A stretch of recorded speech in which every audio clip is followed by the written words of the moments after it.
They blocked a 1,000-year-old town, scanned every fruit, every auto rickshaw, even sliced office chairs in half, just to make a video game.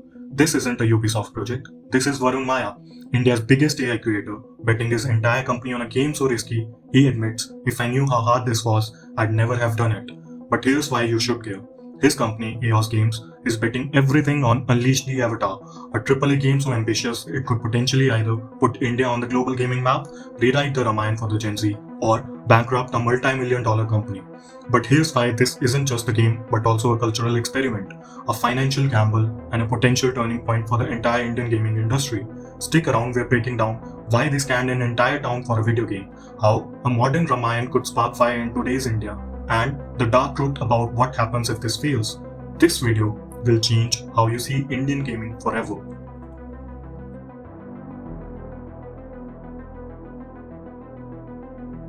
Most studios use AI or Unreal Engine 5. Aeos, they went full archaeologist. Varun's team scanned 1,000 plus assets, from 15th century buildings to street vendors and fruits, using a technique only a video company would obsess over. They hacked office chairs into photogrammetry rigs to avoid customs hell, manually scanned Indian clothes and other assets. I mean, look at this scan of a tea stall.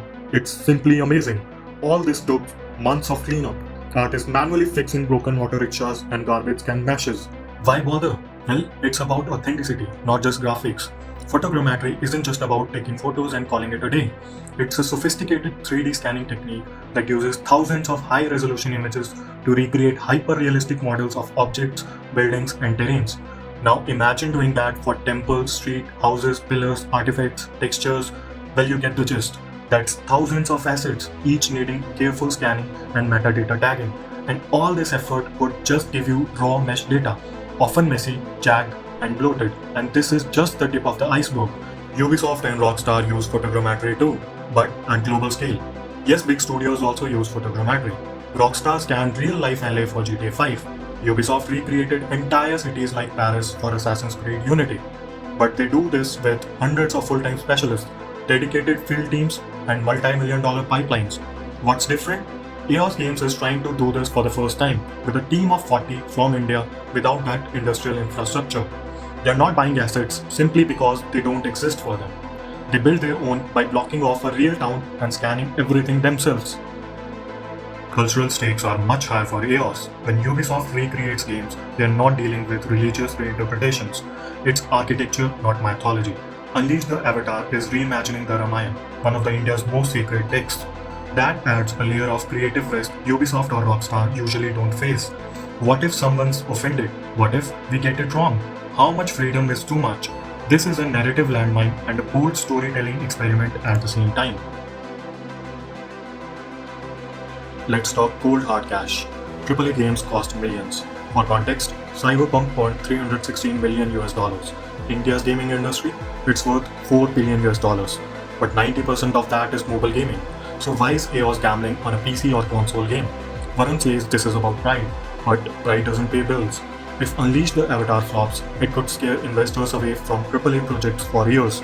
But if it works, success could mean global publishers opening studios in India, Indian gamers finally teaching mobile for consoles, our stories like Ramayana becoming global franchisees.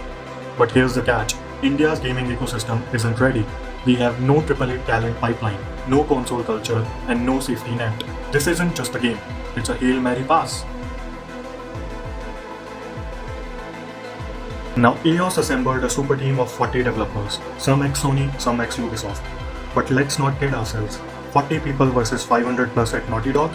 On paper this looks like a death wish. But here's the secret sauce, hunger. Indian developers are used to crunch, low budgets, and chaos. This team's been grinding in secrecy for 8 months. No leaks, no hype, just pure obsession. But can Made in India compete with decades of polish? Or will this feel like bootleg's Assassin's Creed? One thing is clear. If this game looks AAA but feels hollow, it will confirm every stereotype about Indian tech. But if it's a hit, investors will flock in to be a part of the next Made in India game. Now the real minefield, reimagining the Ramayana in modern India. We have seen what happens when you involve religion with something in India. So how is Aeos dodging this? Their answer, respect the soul, reimagine the setting. But let's be real, someone somewhere is always going to be offended. Let's rip off the bandit. What if this game tanks? Could Aeos go bankrupt? Potentially, but here's the twist. Failure might still win. I mean, Aeos could still get away with making money by monetizing the vast digital asset library they created for this game. And even if Unleash the Avatar flops, it could still inspire a generation. Indian developers will learn from its mistakes. Investors will see the hunger, and the world will know India is coming. But hey Varun, better pray it doesn't come to that. Love it or hate it, Varun's all in. He's either the Elon Musk of Indian gaming or its biggest cautionary tale. So will you support this? Let me know in the comments. Smash like if you want India's AAA dreams to live. Subscribe to see if this becomes the next God of War or Cyberpunk. And share this video because whether Aeos wins or loses, you just witnessed history. I am Pranav and I'll see you in the next one right here at Diffusion Steps. Game on!